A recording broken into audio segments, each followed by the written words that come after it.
Isn't that a great photo? Don't you think that's an amazing? Isn't that a fantastic photo of me? Almost looks like you. That's how I feel.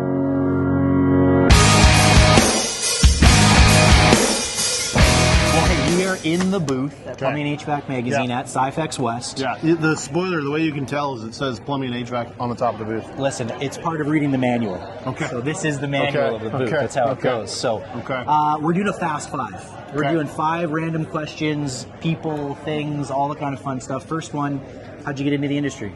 I was voluntold by my dad. Exactly. Yeah. Contractor father? Yeah. Work Contractor, on Saturday? mom and dad, uncle owned a wholesaler. Yeah. Yeah. We're behind on the times. So what would you encourage? I know your son is in the trades now as well. Yeah. My son's 14. He's about to start the registered apprenticeship program. Okay. What's one thing you would encourage the next generation to say, hey? Think about why.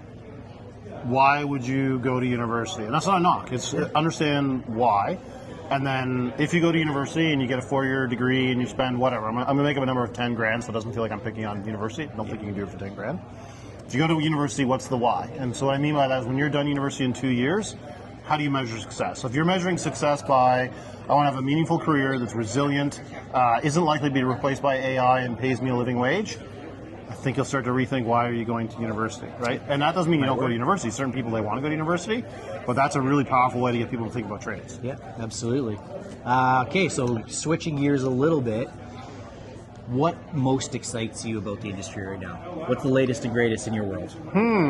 Technology-wise or like just in general? Just in general. Is it people? Is it product? Is it a mixture of both? Yeah, so for me, it's always people, right? I think that right now, we're kind of going through this really interesting transition where like new people are coming into the industry, people that are not generally from the industry, and that can both be terrifying because they bring really bad ideas. Yes. Like of like, hey, I think we can do this, and then we go, okay, well, we have 40 years that shows we actually can't do that, and here's why. But in the same time, they're really good ideas. They bring like a new perspective, and they'll look at things that we won't look at, right? Like we'll be so tunnel vision of like, hey, we tried this 20 years ago and it didn't work. And then the new guy or new gal from a new industry that's come to HVAC goes, hey, you know that when we go to Mars, we're not taking the lunar rover with us, right? And you go, oh, okay. So times have changed. New people joining the industry is really exciting to me. But what I really like about it is that the people that have been in this industry a long time, they're very open-minded and receptive to people like you and me that are just kind of finding our way through Having some fun, rolling through. There's no wrong answer. It's just what can I learn today? Yeah, because I mean, we've been in the industry a while, but getting involved in the associations is a new thing for me. Yep. And I think it's newish for you as well. Yeah, absolutely. And I think that that's one of the exciting things about people is there's a lot of opportunities to come and get involved, whether it's with a magazine, whether it's with Sci-Fex or other organizations, and do cool things. Yeah, absolutely. And you're speaking later today? I am. So what is your, this is going to come out after, obviously, but what's your chat on? So I'm going to talk about future hydronics with this guy, Robert Bean. Nobody's heard of him. Yeah, Robert I don't Bean. know. He's very new to the industry. Robert? Yeah, Robert. Yeah, that's the French interpretation of it. Yeah. So him, Mike Miller, Dave Hughes, John Goshleck, some people that really know their stuff. So we're going to talk about the future of hydronics and what that actually means. And what I'm going to contribute to that discussion is usually when we think about the future of hydronics, we're always looking forward. Yeah. And the reality is right now with electrification happening in Canada, we actually need to look backwards. Like we have this big push to deploy heat pumps, and we're ignoring 2 classifications of heat pumps that are really impactful for the grid because of the fact they use thermal energy, and specifically ground source heat pumps or air-to-water heat pumps. Yeah, absolutely. And then I'm doing a presentation on new innovations in thermal energy storage and what that impact on the grid can be. So I'm going to share a brand new air-to-air heat pump technology that's being made in Canada. And now you'd be like, wait, it's the Sci-Fex show, isn't it mainly focused on hydronics? What's interesting is this air-to-air manufacturer is taking thermal energy storage and they're building it into their unit.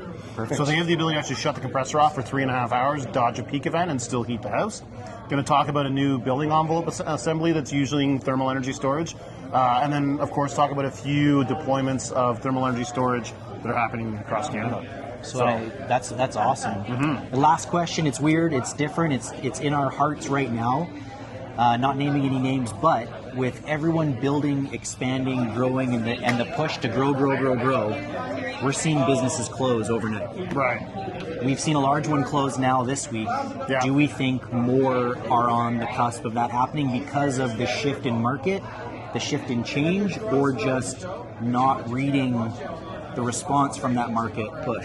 Yeah, so I think that the challenge, I'm going to rephrase, the opportunity, not the challenge. The opportunity for the industry is to recognize, in the case of the group you're referring to, they needed to innovate, and they didn't. And you either innovate or you die, right?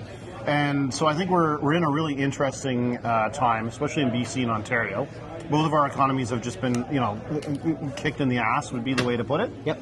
And we need to sort of, again, focus on the why, right?